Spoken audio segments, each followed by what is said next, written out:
Hello friends, શું તમારે પણ ભાવનગરના પ્રખ્યાત ભૂંગળા બટેકા બનાવવા છે, એ પણ ખાસ ચટણી સાથે અને એક સિક્રેટ ચટણી સાથે। આજે આપણે ભાવનગરના પ્રખ્યાત ભૂંગળા બટેકા બનાવશું અને વિડીયો ગમે તો લાઈક કરજો, શેર કરજો અને સબસ્ક્રાઈબ ના કર્યું હોય તો કરી લેજો નવી નવી રેસીપી જોવા માટે। તો અહીંયા મેં લીધા છે 500 ગ્રામ જેટલા બટેકા, એકદમ નાના નાના લીધા છે। માર્કેટમાં એકદમ નાની સાઈઝના બટેકા મળી જાય છે।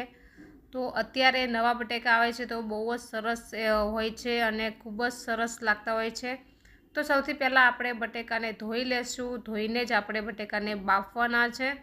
આની ઉપર ધૂળ લાગેલી હોય તો નીકળી જશે અને એકદમ ચોખ્ખા થઈ જશે, જોઈ શકો છો। તો હવે આપણે એક કુકરમાં એડ કરી લઈશું અને સાથે જ આપણે 2 ગ્લાસ જેટલું પાણી એડ કરી લેવાનું છે। 2 ગ્લાસ પાણી અને સ્વાદ અનુસાર નમક એડ કરી લેવાનું છે। નમકનો વિડીયો અહીંયા થોડો સ્કીપ થઈ ગયો છે એટલે તમને નહીં દેખાય, પણ નમક પણ એડ કરવાનું છે અને 2 ગ્લાસ જેટલું પાણી એડ કરીને આપણે કુકરનું ઢાંકણું બંધ કરીને હવે આપણે આને ગેસ ઉપર ચડાવી દઈશું। ગેસ ઉપર આપણે 3 થી 4 સીટી વાગવા દેવાની છે, ત્યાં સુધી આપણા ભૂંગળા બટેકા સરસ બફાઈ જશે। જે આપણા બટેટી છે નાની નાની સરસ બફાઈ જશે અને મસ્ત એવા ભૂંગળા બટેકા બનીને તૈયાર થશે। તો તમે જોઈ શકો છો કે અહીંયા સરસ બટેકા છે તે બફાઈ ગયા છે અને એકદમ નાના નાના છે, તો એકદમ વાલા લાગે છે। તો અહીંયા મેં એક થાળીમાં કાઢી લીધા છે, કારણ કે ઠંડા પણ થાય જરૂરી છે। તો આને આપણે ઠંડા થવા દઈશું, ત્યાં સુધી આપણે તેની લસણની ચટણી બનાવીને તૈયાર કરી લેશું। તો અહીંયા આપણે એક ખાયણી લઈ લેશું। ખાયણીની અંદર આપણે લસણ એડ કરી લેશું અને લીલા મરચાં આપણે 2 એડ કરી લેવાના છે। જો તમે ક્વોન્ટિટીમાં વધારે બનાવતા હોય તો તમારે લસણ અને લીલા મરચાં વધારે લેવાના છે, જેથી કે આથી ડબલ લેવાના છે કિલો બટેકા હોય તો। અને સાથે જ આપણે એક લાલ મરચું પાવડર લેવાનું છે 1 ચમચી અને આદુનો ટુકડો પણ આપણે એડ કરવાનો છે। તો અહીંયા લસણની ચટણી બનાવવા માટે આપણે લાલ મરચું પાવડરનો યુઝ કરવાનો છે। તો ખાંડીને આપણે તૈયાર કરી લેવાની છે આ રીતે લસણની ચટણી। ભૂંગળા બટેકામાં બહુ ખાસ કંઈ હોતું નથી, ખાસ કરીને લસણની ચટણી જ હોય છે, તો તેના જ આપણે ફ્લેવર વધારવાનો હોય છે। તો અહીંયા આપણે એક વાટકીમાં કાઢી લઈશું લસણની ચટણી અને પછી આપણે આની અંદર એડ કરશું પાણી। પાણીથી લસણની ચટણી છે તે એકદમ સરસ ફૂલી જશે અને એકદમ મસ્ત ગ્રેવી જેવી બનીને તૈયાર થઈ જશે અને ટેસ્ટ પણ તેનો ડબલ થઈ જાય છે। તો જરૂરથી પાણી તો એડ કરવું જરૂરી છે। તો આ રીતે આપણે તેને પલળવા દઈશું, જેથી એકદમ સરસ ચટણી છે તે ફૂલી જશે અને મસ્ત બની જશે। હવે આપણે આની અંદર એડ કરશું ધાણા જીરું પાવડર 1 ચમચી, જેથી આપણી ચટણી છે થોડી થીક થઈ જશે અને ખૂબ જ સરસ ટેસ્ટમાં લાગે છે। તમે આ રીતે કાચી પણ યુઝ કરી શકો છો, જેને કાચી પસંદ હોય તે કાચી યુઝ કરી શકે છે, નહીંતર આપણે જે અપનાવવાની છે મેથડ તે મેથડ તમે આગળ જોતા રહેજો। અહીંયા આપણે સિંગદાણાને પણ ખાંડીને તૈયાર કરી લીધા છે, તો સિંગદાણા ખૂબ જ સારા એવા લાગે છે। હવે આપણે બનાવીશું મીઠી ચટણી, જે આંબલી અને ખજૂર આંબલી અને ગોળની બને છે, બહુ જ સરસ ભૂંગળા બટેકામાં લાગે છે। તો અહીંયા મેં થોડી આંબલી લીધી છે અને થોડું પાણી એડ કરી લીધું છે અને સાથે જ આપણે ખજૂર પણ એડ કરી છે। અત્યારે ખજૂર આપણા ઘરમાં હોય જ છે। તો લાલ મરચું પાવડર આપણે 1 ચમચી એડ કરવાનું છે, થોડું આપણે મીઠું એડ કરવાનું છે અને ગોળ પણ એડ કરી લેવાનો છે। આપણે ખજૂર થોડી વધારે ઉમેરી છે એટલા માટે ગોળ આપણે થોડો ઓછો એડ કરશું। જો તમારે ખજૂર ના હોય તો તમે ગોળ આંબલીની પણ બનાવી શકો છો, એવું જરૂરી નથી કે ખજૂર એડ કરવી જ છે, પણ ખજૂરથી ચટણી થોડી મીઠી અને મસ્ત એવી બને છે અને થોડી થીક પણ બને છે। તો મેં ખજૂર આંબલીની ચટણીને આપણે ગેસ ઉપર ચડાવી દીધી છે, તે ત્યાં બની જશે ત્યાં સુધી આપણે અહીંયા એક બાઉલ લઈ લેશું। એક બાઉલની અંદર આપણે થોડું 1 પાવલી જેટલું તેલ એડ કરી લેશું, અડધી ચમચી લાલ મરચું પાવડર એડ કરી લેશું। હવે આપણે જે બટેટા ફોલીને મેં તૈયાર કરીને રાખ્યા છે તેને આપણે આની અંદર કોટ કરવાના છે। તમે જોઈ શકો છો કે બટેકી કેવી મસ્ત મસ્ત લાગી રહી છે। તો બટેકીને આપણે સરસ કોટ કરી લેશું, પછી જ આપણે તેનો વઘાર કરશું। જેથી બટેકીમાં કલર ખૂબ જ સારો એવો આવે છે અને ટેસ્ટમાં પણ બહુ મસ્ત એવી લાગે છે। હવે આપણે ગેસ ઉપર એક પેન ચડાવી લેશું અને સાથે જ તમે જોઈ શકો છો કે અહીંયા આંબલી જે ઉકળી રહી હતી તે મેં ગેસ બંધ કરી દીધો છે। તેને આપણે થોડી ઠંડી થવા દેશું, પછી જ આપણે તેને અડશું। ત્યાં સુધી આપણે અહીંયા બટેકા તૈયાર કરી લઈએ। તો પેનમાં આપણે 2 પાવલી જેટલું તેલ એડ કરી લીધું છે। 1 ટીસ્પૂન હિંગ એડ કરી લેશું। હવે આપણે જે લાલ ચટણી બનાવી હતી, વાટકીમાં પાણી નાખીને પલાળીને રાખી હતી ને, તે જ આપણે અહીંયા એડ કરી લેવાની છે। તમે અહીંયા ડુંગળીની ગ્રેવી અથવા ટમેટાની ગ્રેવી તમે એડ કરી શકો છો જો તમને પસંદ હોય તો। અમને પસંદ નથી તો અહીંયા મેં નથી એડ કરી।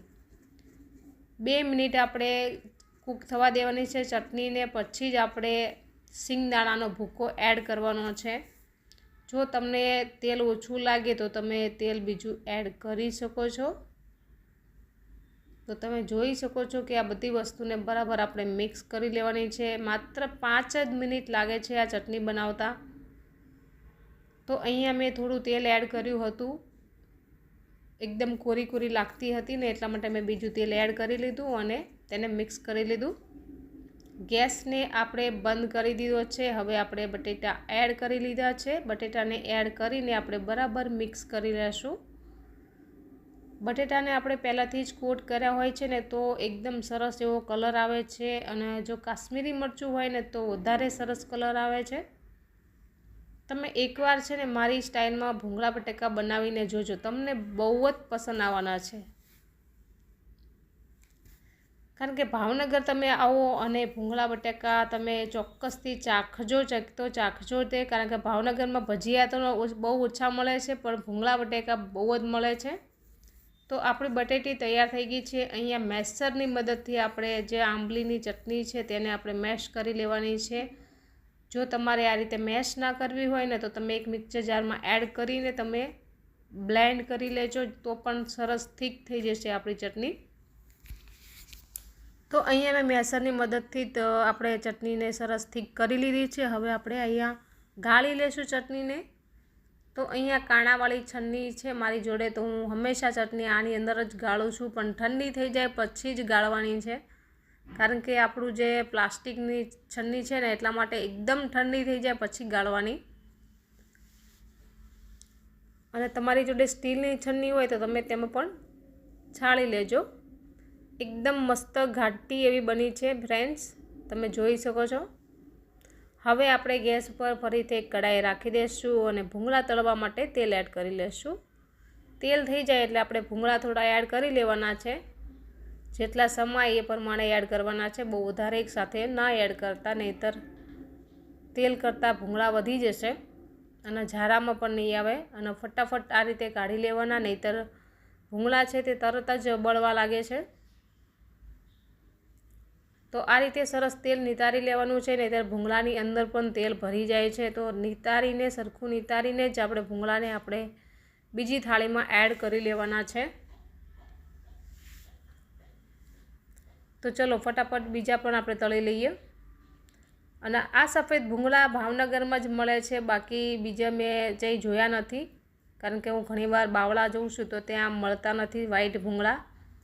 તો અહીંયા આપણા ભૂંગળા બટેકા છે તે તૈયાર થઈ ગયા છે। અહીંયા મેં સાઈડમાં એક ડુંગળી સુધારી છે અને સાથે જ કોથમરી પણ સુધારી છે, જેથી ડેકોરેશન કરશું આપણે બટેટીમાં। જે બટેકી છે ત્યાંની આપણે સ્પ્રેડ કરી લેવાની છે। ડુંગળી એકદમ ઝીણી ઝીણી સુધારેલી છે। તમારી પાસે કેરી હોય, અત્યારે કેરીની સિઝન છે તો કેરીની કટકી પણ 100% નાખજો, બહુ મસ્ત એવી લાગે છે। મારી પાસે નહોતી એટલા માટે મેં નથી નાખી, નહીંતર કેરીની કટકી આની અંદર બહુ મસ્ત એવી લાગે છે, તો તમે પણ એડ કરજો। તો અહીંયા ડુંગળી અને કોથમરી નાખ્યા પછી તમે જોઈ શકો છો કે કેટલા મસ્ત લાગી રહ્યા છે, જોઈને જ ખાવાનું મન થાય તેવા લાગી રહ્યા છે ને। આ વિડીયો તમે ક્યાંથી જુઓ છો મને કમેન્ટમાં જરૂરથી લખજો, જેથી તમને બધાને થેન્ક યુ કહી શકું। અને આપણી બટેકી અને ભૂંગળા બટેકા કેટલા મસ્ત લાગી રહ્યા છે, તમારે બધાને પણ ખાવા હશે, તમને બધાને પણ મન થઈ ગયું હશે ભૂંગળા બટેકા ખાવાનું। તો ચાલો બધા આવી જાઓ અહીંયા આપણા ભૂંગળા બટેકા બનીને તૈયાર થઈ ગયા છે અને સાથે જ આપણે આંબલીની ચટણી પણ બનાવી છે, જેથી ખાવાની પણ ખૂબ જ મજા આવવાની છે। જો ફ્રેન્ડ્સ કેટલા સરસ બન્યા છે, ટેસ્ટ કરશો ને ત્યારે જ ખબર પડશે કે આપણા ભાવનગરી ભૂંગળા બટેકા કેવા બન્યા છે। હું પણ ભાવનગરથી જ બોલું છું, ભાવનગરથી જ વિડીયો બનાવું છું। તો તમને આ રેસીપી કેવી લાગી? જો તમે કેટલા મસ્ત બન્યા છે। મને તો ભૂંગળા બટેકા બહુ જ ભાયા। તમને કેવા લાગ્યા કમેન્ટમાં જરૂરથી લખજો અને એકવાર 100% બનાવજો, બહુ સરસ લાગશે તમને પણ। મને પણ જો ખાવાનું એટલું મન થઈ ગયું છે કે હું મૂકતી પણ નથી। આ ભૂંગળું પૂરું થઈ જાય ત્યાં સુધી હું ખાધા જ કરું છું। એટલા મસ્ત બન્યા છે ને કે તમે પણ એકવાર ખાશો તો તમને પણ મજા આવશે। આવજો બધાય।